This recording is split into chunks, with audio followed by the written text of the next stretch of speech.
بتذكر بمرة من المرات زرت فيها عيادة دكتورتي، وكانت حالتي النفسية تعبانة شوي بسبب امتحان كان عندي. وقتها طلعت فيني وقالت لي أنا دائما بيقعدوا قدام الناس الغلط هون بالعيادة. فأنا استغربت وقلت لها كيف؟ قالت لي ما لازم يجي شخص مثلك ويقول لي إنه هو نفسيته تعبانة، لازم يجي شخص مثل بشار الأسد، مثل بوتين، هدول المجرمين اللي لازم يقعدوا قدامي وتكون عن جد نفسيتهم تعبانة. تخيلوا لو فينا ندخل إلى داخل عقل بشار الأسد، إلى داخل عقل هي الشخصية المثيرة للجدل، هي الشخصية المجرمة والمتوحشة، هي الشخصية المتسلطة اللي حكمت بلد مثل سوريا لأكثر من 20 سنة بالقبضة الحديدية وعن طريق المخابرات والدولة الأمنية. كانت كاتمة أنفاس السوريين حرفيا ومشكلت لهم رعب حقيقي. بس يا ترى بشار الأسد كان مجنون فعلا؟ كان مريض نفسي؟ أو كان واعي فعلا لكل شيء عم يعمله؟ بهي الحلقة رح نحاول نفهم ونحلل، رح نحاول ندخل إلى دماغ الطاغية بشار الأسد. جهزوا كاس المتي تبعكم وتفضلوا. بشار الأسد ما وصل للسلطة بسوريا بطريقة طبيعية. الشاب الخجول الوديع اللي كان عم يدرس طب عيون بلندن لقى حاله فجأة رئيس للجمهورية العربية السورية بعد وفاة أخوه باسل الأسد بسنة 1994 بحادث سير. وعلى فكرة هذا الحادث وقع على باسل الأسد بفترة كان فيها خايف على أخوه بشار كتير. والسبب بشار الأسد خلال إجازة له بسوريا بسنة 1994 انتزع كمبيوتره، يعني تعطل. وقال باسل الأسد بوقتها عن أخوه بشار معصب كتير لأنه خرب الحاسوب الخاص فيه، أنا كتير خايف عليه، أنا بخاف عليه أكتر من حالي.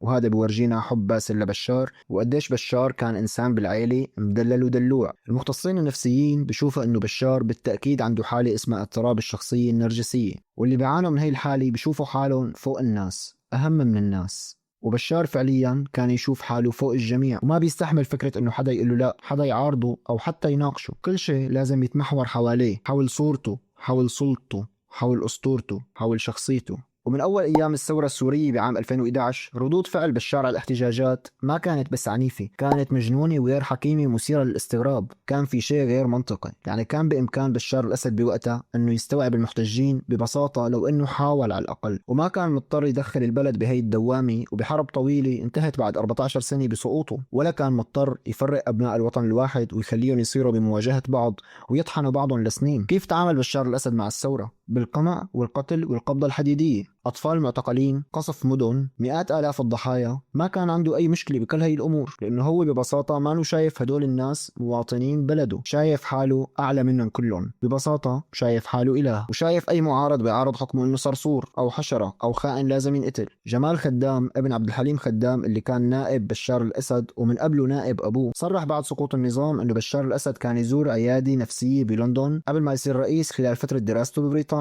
وبعد سقوط بشار واقتحام قصره لقوا حبوب مهدئة وأدوية مضادة للاكتئاب بمكتبه. طبعا ما في أي مشكلة إنه الشخص يكون عنده مشكلة نفسية أو يتعالج نفسيا، هذا شيء طبيعي ممكن يحتاجه أي إنسان. بس المشكلة لما شخص سايكوباس مصاب بجنون العظمة واضطراب الشخصية النرجسية بكون عنده القرار بأنه يحرك الجيوش وينهي حياة ملايين البشر. في دراسة بتقول إنه القادة اللي بيحملوا جراح نفسية من الطفولة وبكون عندهم علاقات معقدة مع أهاليهم خلال طفولتهم وخاصة مع آبائهم غالبا بيحاولوا يعوضوا هذا الموضوع عن طريق تصرفات سلطوية عنيفة لاحقا أثناء حكمهم. وبشار عاش كل حياته تحت سلطة أب جبار حافظ الأسد الشديد الصارم، ودائما كان يقارن بأخوه باسل الأسد اللي الوالد كان يشوفه أجدر من بشار. وباعتقاده بسنوات الثورة بلش التعويض النفسي. شو عمل بشار؟ لبس بدلة القائد، طلع بأول خطاب له بعد الثورة بدل ما يهدم الناس صار يستهزئ فيهم ويضحك ويقول عنهم جراثيم وإنه في مؤامرة على البلد لازم نقضي عليها وإنه هدول ناس خونة. ببساطة قلب الناس على بعضهم، يعني كان يضحك بالوقت اللي لازم يبكي، كان نشوفه عم يبتسم بالوقت اللي لازم يكون فيه عابس. استهزأ بمعاناة أبناء شعبه وتماهت براسه صورته مع صورة سوريا، يعني بالنسبة له كان خلاص ونجاة سوريا مرتبط بشكل مباشر بخلاصه ونجاته له، وهذا كان الدافع لتشبثه بالسلطة طول هالسنين رغم كل الدماء اللي سالت بسوريا خلال سنوات الثورة. من الأمور كمان المثيرة للاهتمام بشخصية بشار الأسد أنه كان يفضل أنه يقوي تنظيم الدولة الإسلامية داعش على فصائل المعارضة المعتدلة مثل الجيش الحر. ليش؟ لأنه بشار باعتقاده أن المجتمع الدولي ما ممكن يتعاون مع داعش،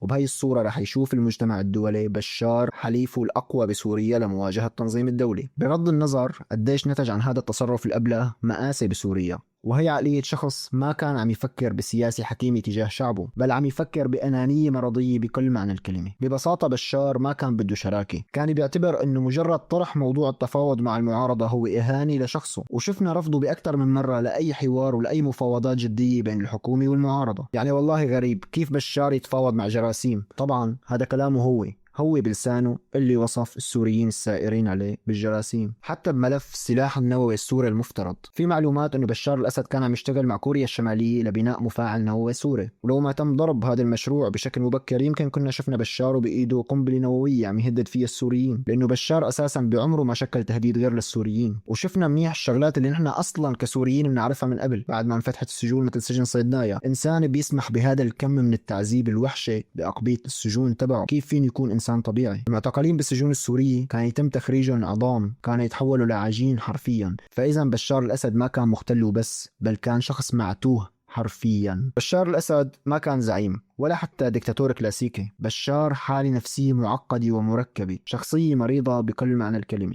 فهمنا وتحليلنا لعقليته ما كرمال نشفق عليه أو نبرر له الشيء اللي عمله، بس لنفهم كيف قدر يتحمل هذا الكم من الدماء اللي سال بسوريا تحت حكمه، وكيف كان يقدر يحط راسه على مخدة بالليل وينام مرتاح. وهي كانت جولتنا السريعة داخل عقل بشار الأسد. لا تنسوا تطلعوا على المصادر، تعملوا متابعة على القناة، وبشوفكن على كاست متي تاني.